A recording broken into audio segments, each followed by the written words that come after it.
Scott, President of AAUW Auburn Branch. The American Association of University Women is pleased to sponsor this pro-con November ballot proposition forum. AAUW empowers women and girls through advocacy, education, philanthropy, and research. We believe this forum will support informed voting and encourage community members to exercise their franchise. Thank you. Hello, my name is Barbara Smith. Welcome to this League of Women Voters pro-con presentation on the 2020 California ballot measures.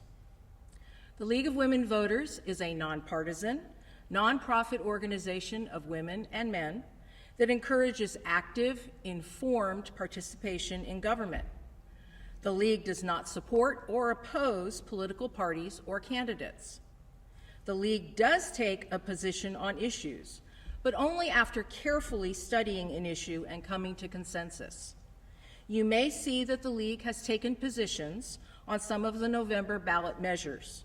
However, that is not the purpose of our presentation today.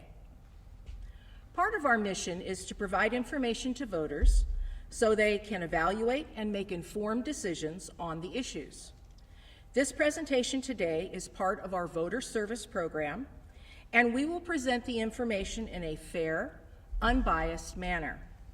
For each proposition on the November 2020 California ballot, we will provide background information, what the proposition will do, arguments from supporters and opponents. Please note that these statements are information submitted to the Secretary of State and are not vetted by us for accuracy. Money spent to date in support or opposition and the leading contributors, and a summary of what a yes or no vote means. The word proposition is used often to refer to all of the measures on the ballot, but there are differences. Propositions are proposed laws presented to the public. They can make new laws, change existing laws, or change California's Constitution. They are placed on the ballot by state lawmakers, and a 50% yes votes are needed to pass. Another type of measure is an initiative. Initiatives are proposed laws presented by the public. They can also make new laws, change existing laws, or change the California Constitution. They are placed on the ballot by collecting enough voter signatures and also require a 50% yes votes to pass. This year, one of the measures on the ballot is a veto referendum. A veto referendum is a type of citizen-initiated ballot measure that asks voters whether to uphold or repeal a law passed by the state legislature. A veto referendum appears on the ballot in the following scenario: when lawmakers enact a new law and an individual or group who opposes the law collects enough signatures within a certain time frame to place that law on a ballot for the voters to either uphold or reject it. Members of the League use a variety of criteria to evaluate ballot measures. We look to see, is it too complex for a yes or no answer? Is it the solution to the problem?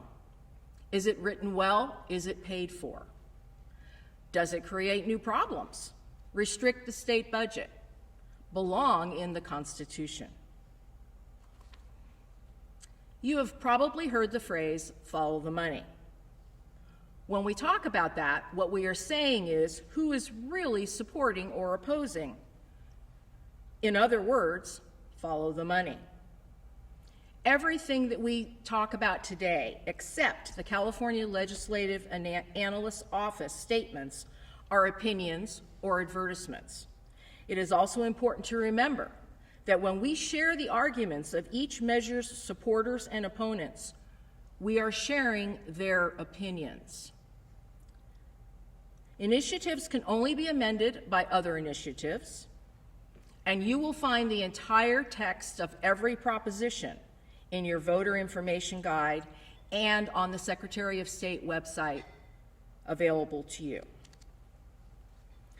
There are 12 measures on this year's ballot. The numbering begins with number 14 and ends with 25. You will be able to see each measure's title again at the beginning of each speaker's presentation. Proposition 14 authorizes bonds to fund the Stem Cell Research Institute, which is an initiative state statute.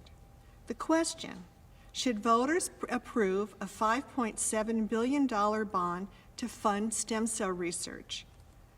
The way bonds work. General obligation bonds are sold to investors and repaid to the state's general fund. The state repays the principal and interest over approximately 35 to 40 years. Principal and interest payments are usually about twice the principal amount. The way it is now.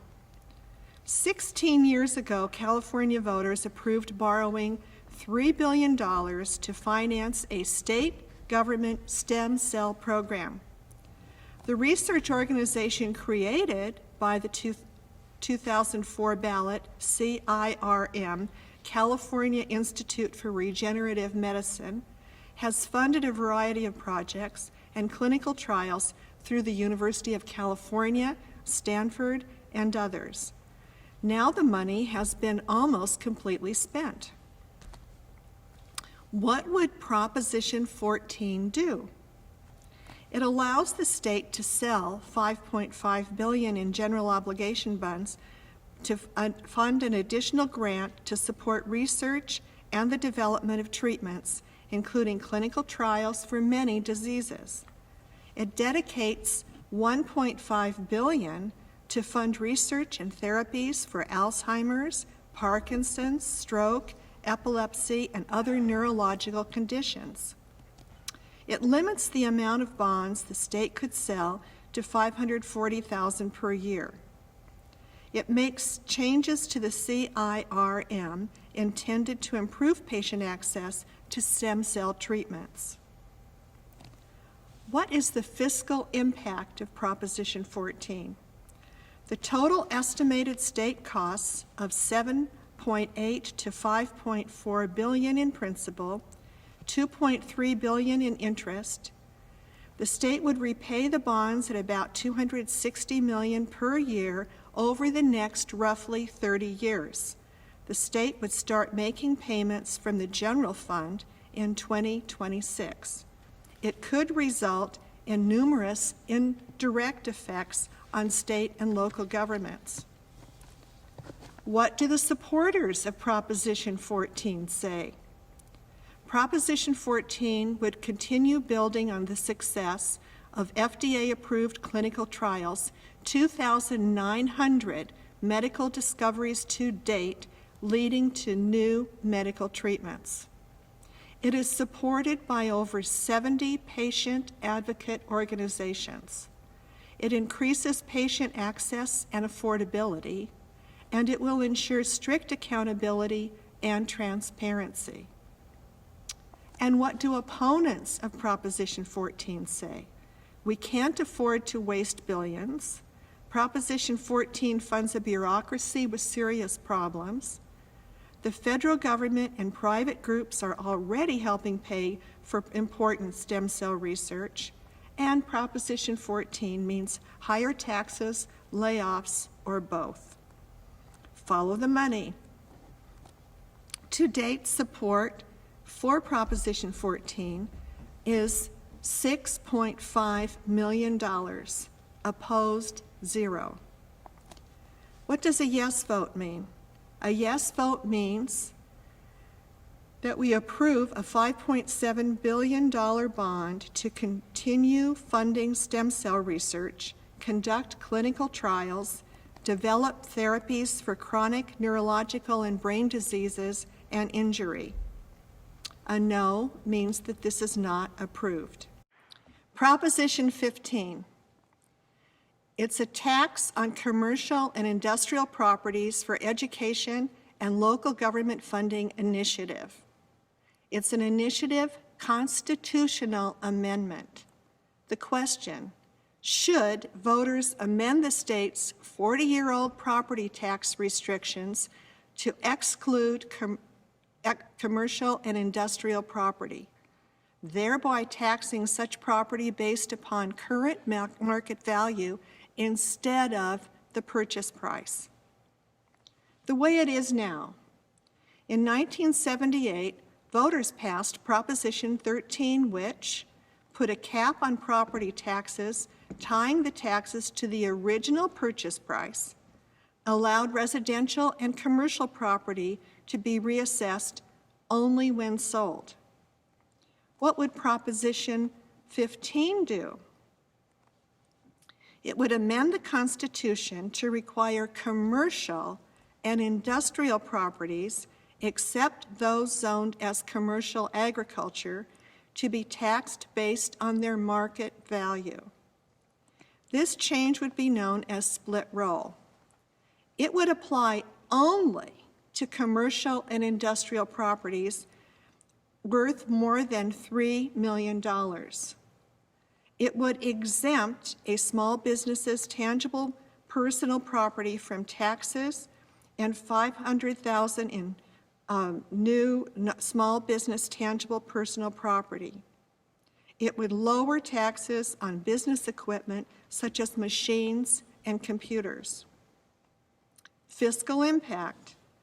The full implementation, the ballot initiative would generate between 8 and 12 billion in revenue per year starting in 2025.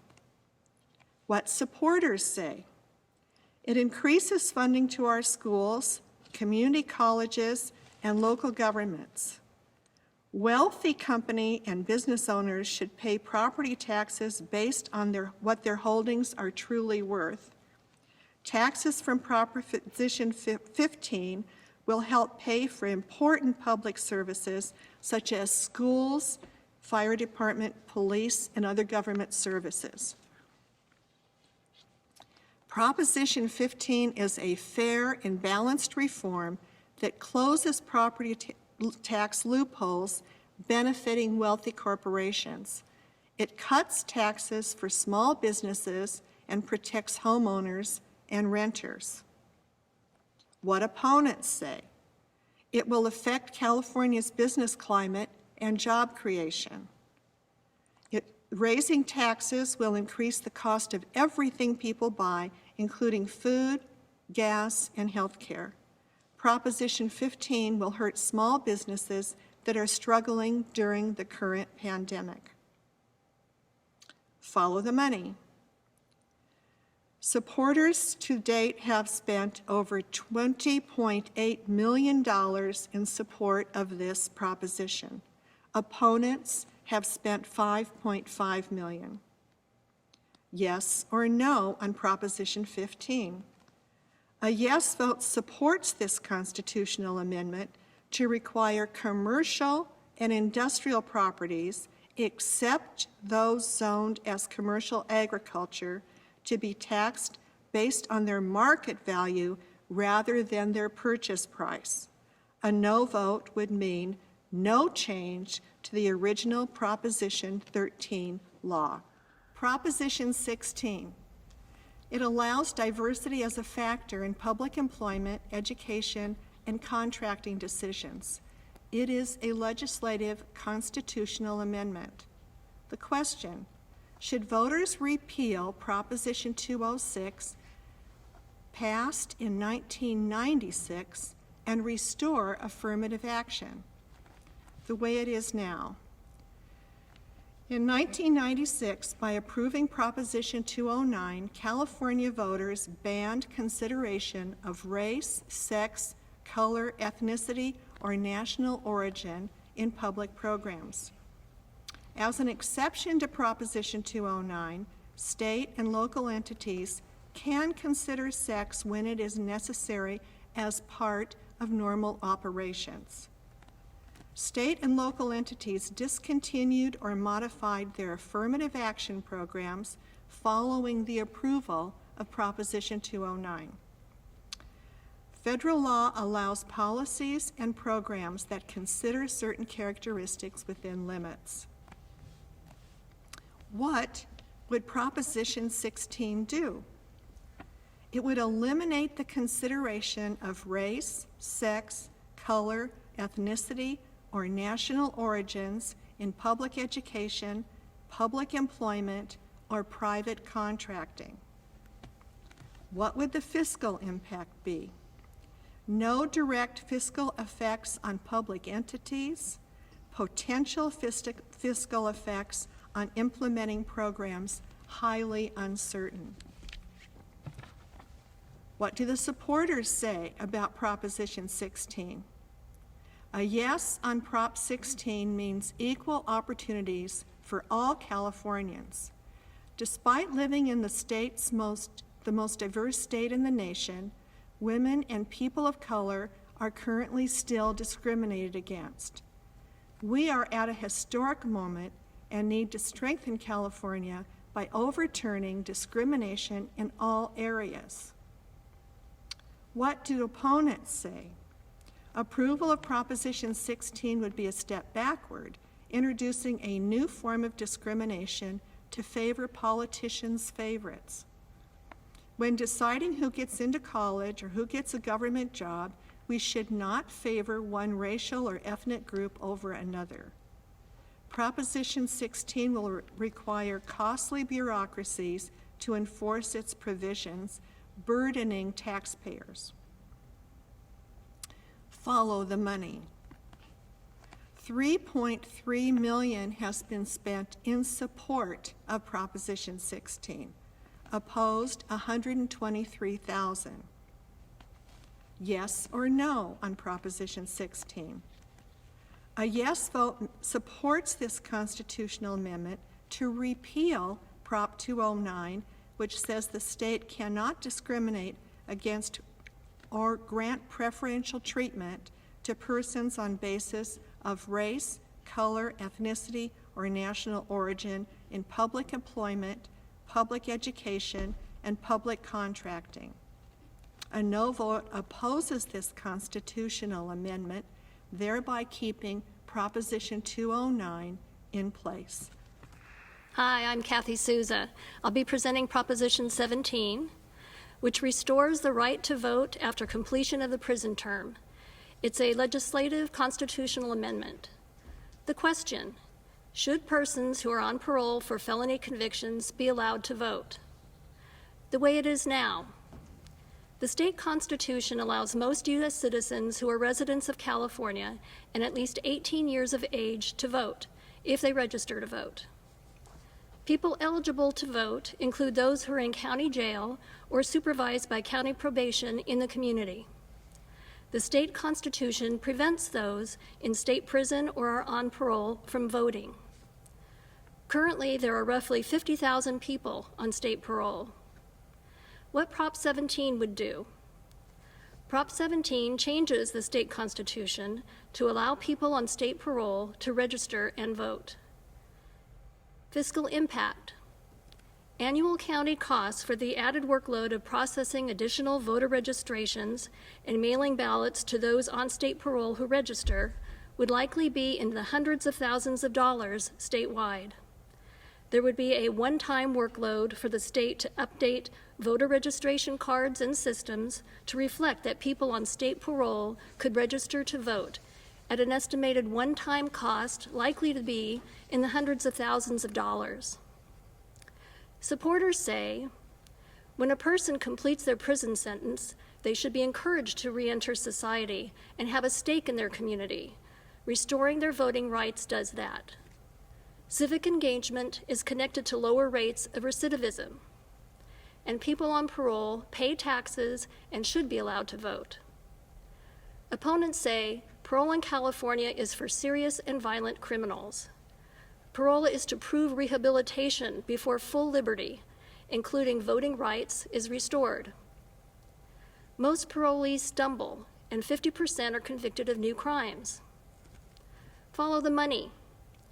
Thus far, there has been no money raised in support or in opposition of this proposition. Yes or no vote. A yes vote would allow persons on state parole to vote, and a no vote would preserve the prohibition of voting rights of those that are on state parole. I'm Karen Enghusen, and I'm discussing Propositions 18, 19, and 20. Proposition 18 allows 17-year-olds who will be 18 at the time of the next general election to vote in primaries and special elections. Prop 18 is a legislative constitutional amendment, and the question is, should 17-year-olds who will be 18 at the time of the next general election be allowed to vote in primaries and special elections? The way it is now, young people are allowed to register to vote if they are 17, but they are unable to vote until after their 18th birthday. Across the nation, however, 1/3 of the states allow these young voters to cast primary ballots. What Proposition 18 would do would enable a young voter to register and vote in primary and special elections if they'll be 18 by the date of the next general election. The fiscal impact: Prop 18 would increase the number of people who could vote. County election offices would need to spend more money sending out voter information and counting ballots. For each election cycle, Prop 18 would cost up to $1 million statewide. The state would also need to update voter registration systems. This would cost in the hundreds of thousands of dollars. What supporters and opponents say? The supporters say that young people whose birthdays fall between the primary and the general election are currently at a disadvantage. Young voters eligible to vote for candidates in a general election should have the right to shape that field in the primary. In the opponent side, 17-year-olds are legal minors and are still considered children, and they're almost all still living at home and under the influence of their parents and teachers. There has been no financial contributions on either side for this proposition. What a yes or no vote means. A yes vote means that 17-year-olds who will be 18 at the time of the next general election will be able to vote in the primary and special elections before turning 18. A no vote means that 17-year-olds who will be 18 at the time of the next general election will not be able to vote in the primary and special elections until they turn 18. Proposition 19, home protection for seniors, the severely disabled, families, and victims of wildfire or natural disasters.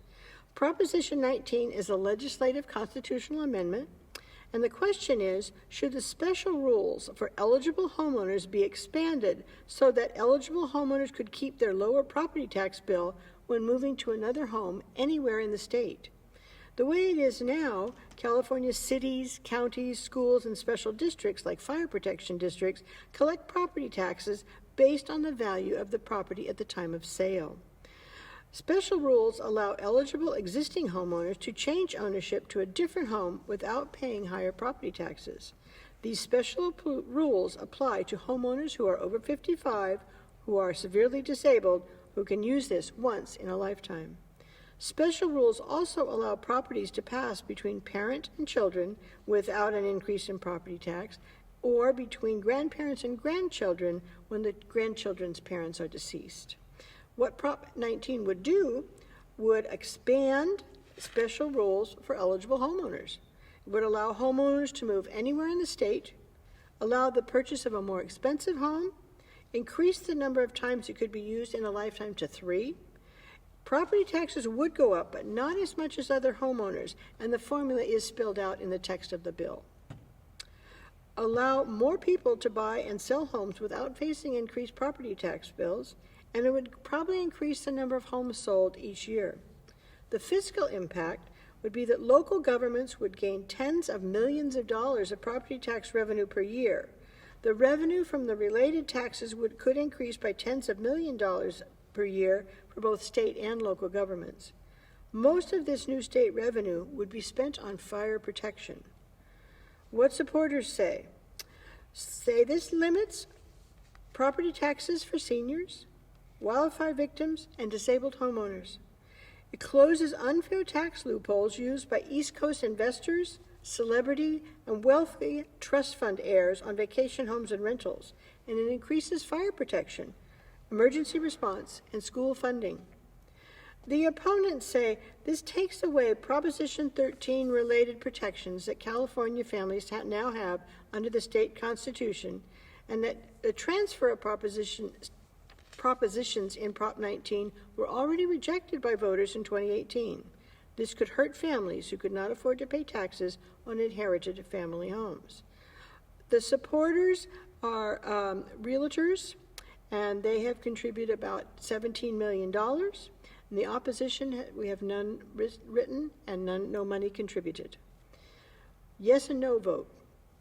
A yes vote would support a constitutional amendment to allow all homeowners over 55 or who meet special qualifications to be eligible for property tax savings when they move. Only inherited properties used as primary homes or farms would be eligible for property tax savings. The homeowner has to file a homeowner's exemption in the county. It would increase the number of times persons over 55 or with severe disabilities can transfer their tax assessments from 1 to 3. It would require that inherited homes not used as principal residences, such as second homes or rentals, be assessed at market value when they're transferred. It would provide that additional revenues or net savings resulting from this ballot measure be allocated to wildfire agencies and counties. A no vote means to continue to allow eligible homeowners to transfer their tax assessments within counties to homes of equal or lesser value, keep the number of times a person over 55 years of age or with severe disabilities can transfer their tax assessment at 1, would allow tax assessments on inherited homes, including those not used as principal residences, to be transferred from parent to child and grandparent to grandchild. Proposition 20 would restrict parole for nonviolent offenders. It authorizes felony sentences for certain offenses currently treated only as misdemeanors. Proposition 20 is an initiative statute, and the question is, should California law be amended to make changes to the process by which people are charged with certain crimes and the process for granting them parole? The way it is now. Proposition 47, approved by voters in November 2014, resulted in certain theft-related crimes being punished as misdemeanors instead of felonies. Currently, some crimes can be punished as either a felony or a misdemeanor. People who are released from state prison after serving a sentence for other crimes are usually supervised in the community by county probation officers, commonly referred to as post-release community supervision, or PRCS. Proposition 57, approved by voters in 2016, changed the state constitution to make prison inmates convicted of nonviolent felonies eligible to be considered for release after serving the term for primary crimes. DNA samples must be provided by 1, adults arrested for, charged with, or convicted of a felony, 2, youth who have committed a felony, 3, people who are required to register as sex offenders or arsonists. What Proposition 20 would do would amend several criminal sentencing and supervision laws passed between 2011 and 2016, including it would impose restrictions on the parole program for nonviolent offenders who have completed the full term of their primary offense, would expand the list of offenses that disqualify an inmate from the parole program, would change standards and requirements governing parole decisions under this program, would authorize felony charges for specified theft crimes currently chargeable only as misdemeanors, including where the value of theft is between $250 and $950, requires persons convicted of specified misdemeanors to submit DNA samples for the state database. The fiscal impact would be to increase state and local correctional costs, likely in the tens of millions of dollars annually, primarily due to increase in county jail populations and levels of community supervision. Increased state and local court-related costs that could be more than several million dollars annually. Increased state and local law enforcement costs not likely to be more than a few $1,000,000 annually related to the collecting and processing DNA samples. Supporters say Prop 20 prevents the early release of violent offenders and sexual predators by reclassifying 22 crimes as violent and requires that victims be notified when their assailants are set free. Prop 20 provides additional protection against violent crimes by allowing DNA collection from persons convicted of theft or drug offenses. The opponents say that Prop 20 wastes tens of millions of dollars on prisons while cutting rehabilitation programs and support for crime victims. Prop 20 is extreme since petty theft, shoplifting, or stealing items worth $250 would be charged as a serious felony. Okay, the financial support has been just under $4 million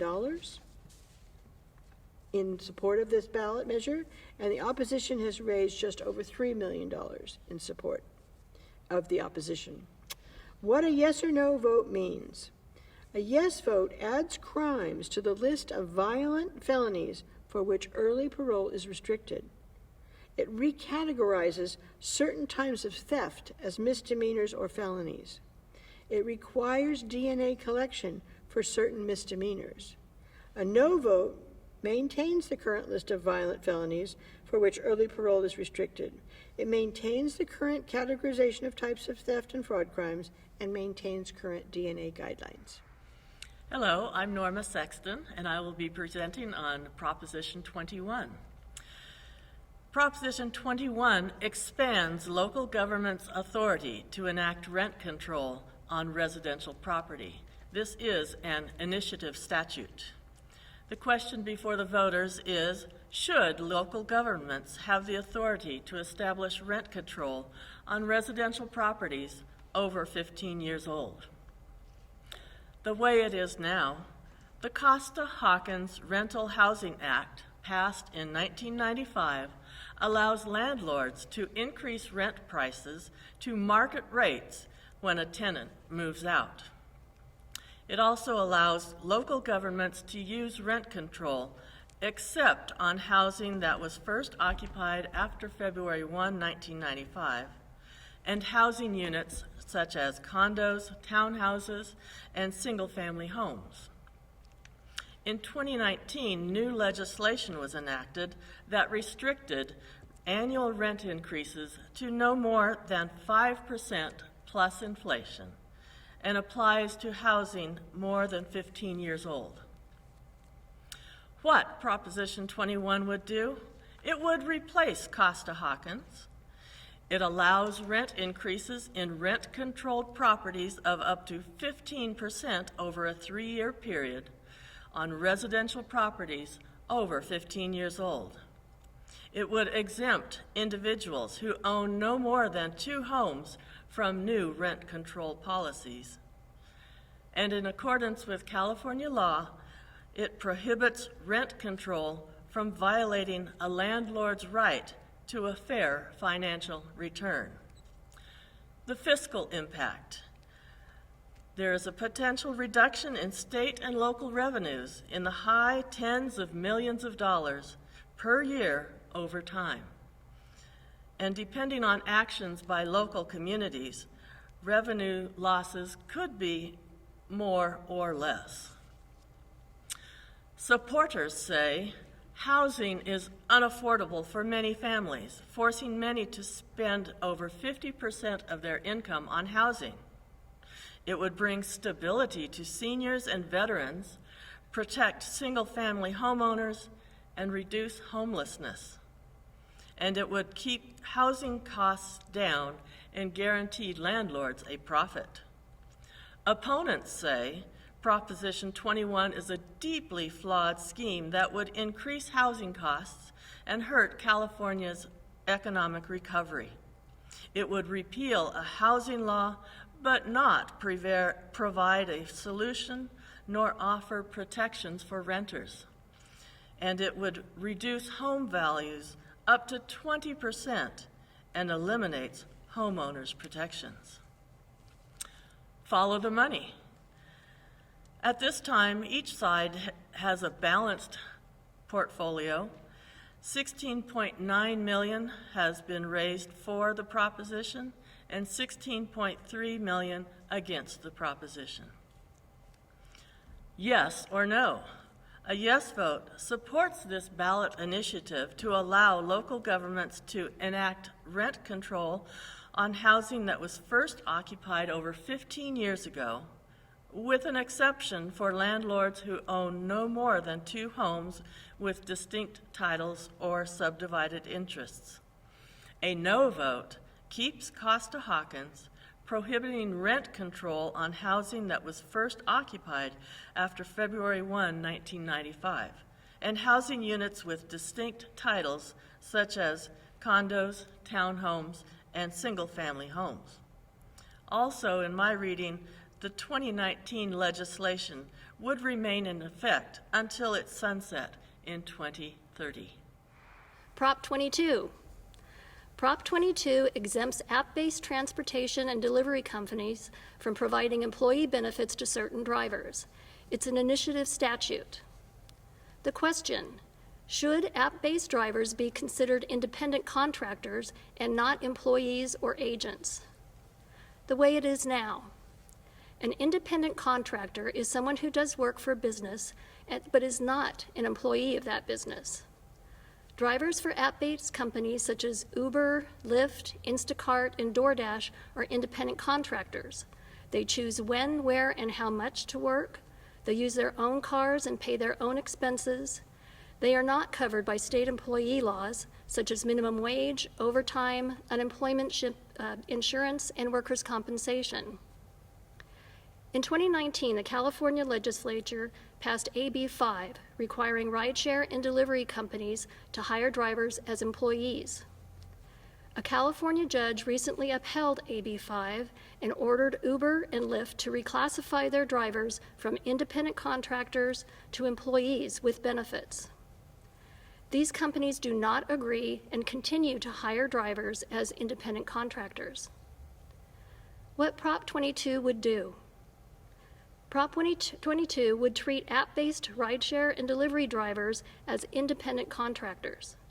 It would give drivers certain benefits, including earnings minimum, a health insurance stipend, and pay for costs when a driver gets hurt on the job. Fiscal impact. Prop 22 would result in lower costs and higher profits for rideshare and delivery companies, and it would be a minor increase in state income taxes. Supporters say rideshare and delivery drivers want to work as independent contractors, not employees. Forcing companies to hire drivers as employees would get rid of hundreds of thousands of jobs. Opponents say rideshare and delivery companies don't want to pay drivers basic benefits, and treating drivers as employees would make sure they get paid sick leave, workers' compensation, and unemployment benefits. Follow the money. Supporters have raised $111.2 million in support of this measure, and opponents have raised $2 million. Yes or no? A yes vote supports this ballot initiative to define app-based rideshare and delivery drivers as independent contractors and adopt labor and wage policies specific to app-based drivers and companies. A no vote opposes this ballot initiative, meaning California AB 5 could be used to decide whether app-based drivers are employees or independent contractors.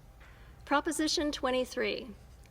Prop 23 establishes state requirements for kidney dialysis clinics. It requires an on-site medical professional. It is an initiative statute. The question: should dialysis clinics be required to have an on-site physician while patients are being treated, report data on dialysis-related infections, obtain consent from the state health department before closing a clinic, not discriminate against patients based on the source of payment for medical care? The way it is now, dialysis artificially mimics what healthy kidneys do.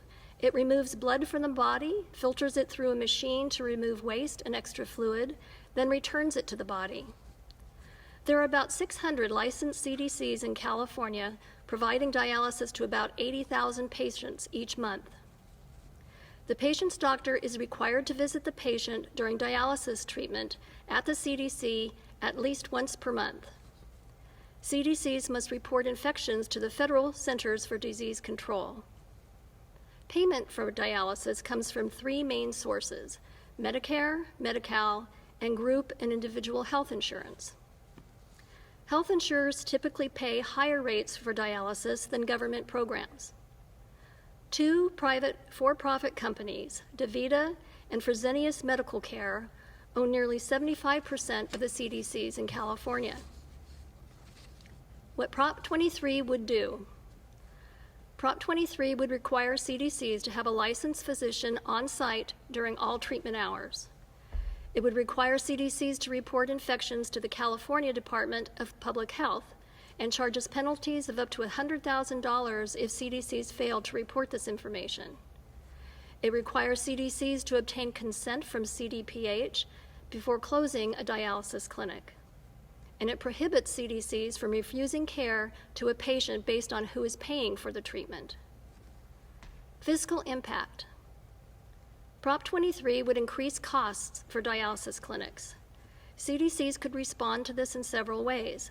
They could negotiate increased rates with payers, they could continue current operations but with lower profits, or they could close some clinics. It would increase healthcare costs for state and local governments because of higher rates, and it would increase costs for the CDPH, which would be covered by the increase in CDC fees. Supporters say this initiative will make common sense improvements to dialysis treatment that will protect some of the most medically vulnerable people in our society. Prop 23 will make changes we need to truly protect dialysis patients. Opponents say Prop 23 seriously jeopardizes access to care for tens of thousands of Californians who need dialysis to stay alive.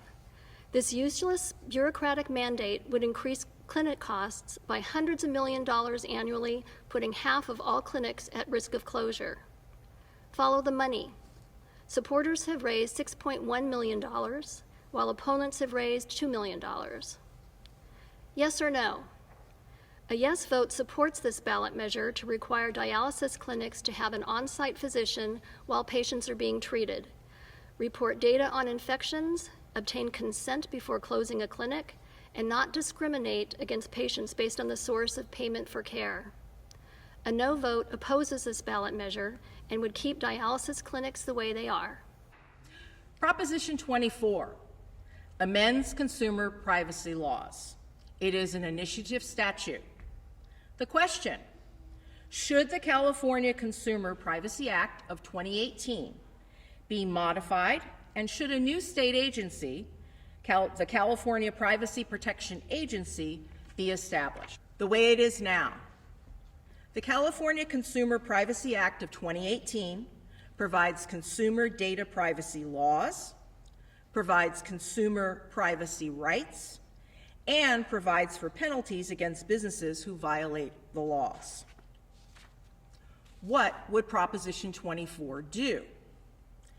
Prop 24 changes which data privacy businesses are regulated from businesses that purchase, sell, or share personal information of 50,000 or more consumers, households, or devices to businesses serving 100,000 and drops devices from the count.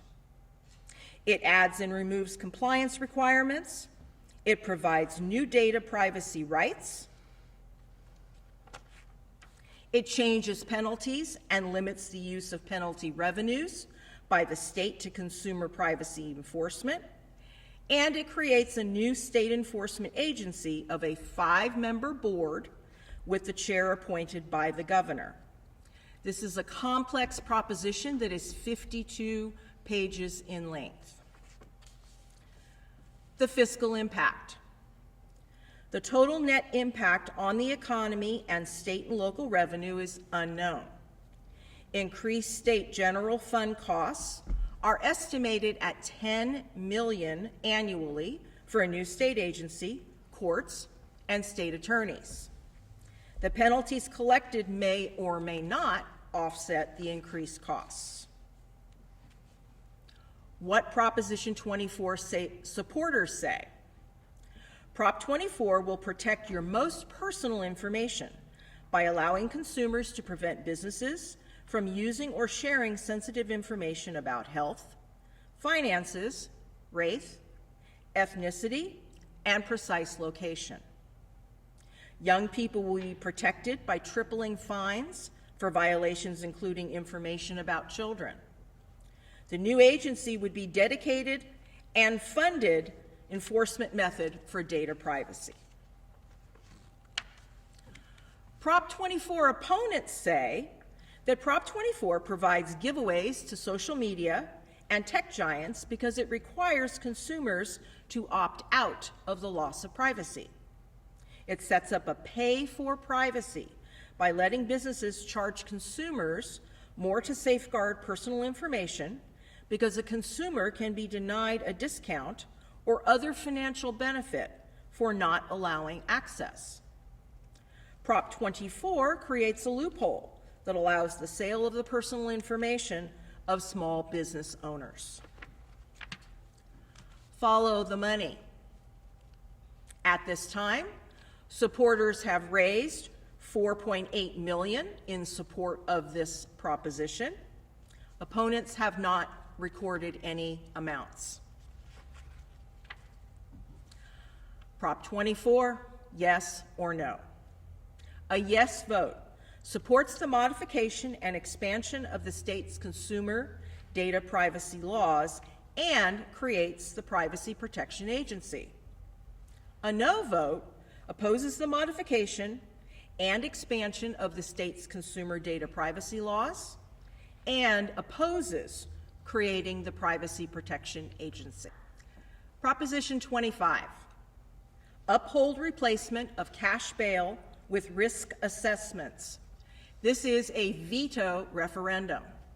The question: should California uphold the replacement of the cash bail system for obtaining release from jail before trial with a system of risk assessment?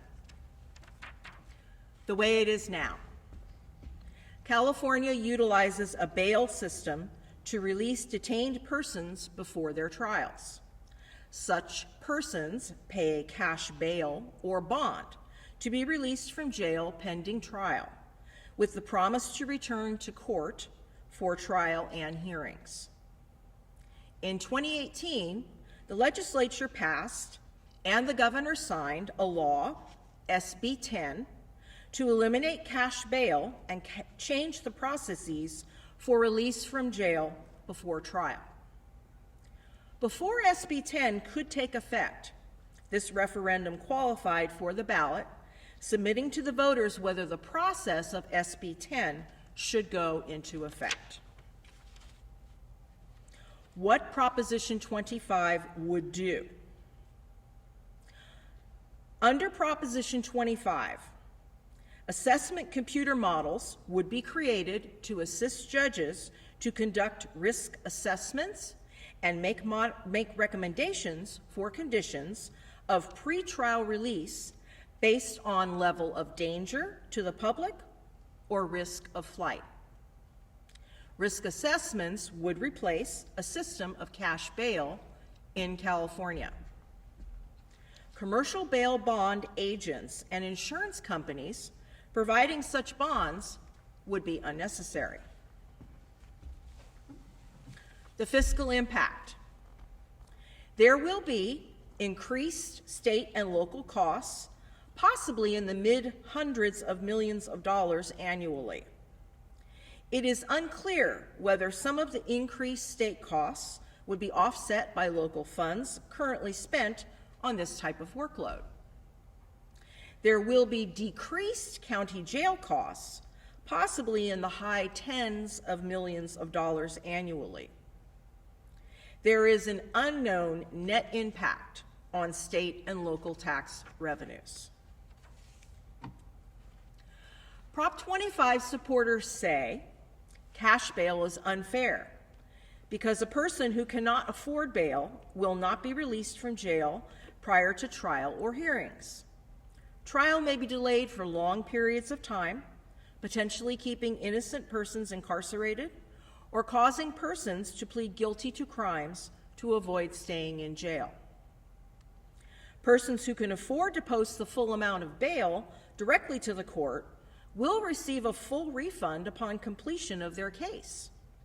Persons who use a bail bond company must pay a non-refundable portion of the total bail to the bond company. Cash bail may result in the release of a person posing danger or risk of flight. The use of assessment to determine the risk to public safety or flight before trial will be the criteria for release before trial, rather than the ability to pay. Proposition 25 opponents say cash bail and use of bail bonds is a less costly system than use of computers and the bureaucracy needed to determine pretrial release. Computer models used to assess risk may be biased against African Americans, Latinos, and other minorities. Law enforcement supports cash bail for greater public safety and to ensure that persons will attend court. Follow the money. Supporters have raised $1.4 million in support of this proposition. Opponents have raised $4.1 million in opposition. Proposition 25, yes or no. A yes vote upholds the provisions of SB 10, which replaces cash bail with risk assessments for detained persons awaiting trial. A no vote rejects the provisions of SB 10, which keeps in place the use of cash bail for detaining persons awaiting trial. Thank you for hanging in with us. There was a lot of information, and we know you may still have questions. Here is a list of resources you can use to find out more. Presenting information like this is just one of the things that the League of Women Voters does. The League of Women Voters of Placer County would love you to join us. We work on volunteers, we need volunteers, and we're always looking for people to join us who are politically minded and want to learn more about their government and community. We'd like to thank the AAUW for underwriting this presentation, and we'd like to thank you for attending. And please remember, vote.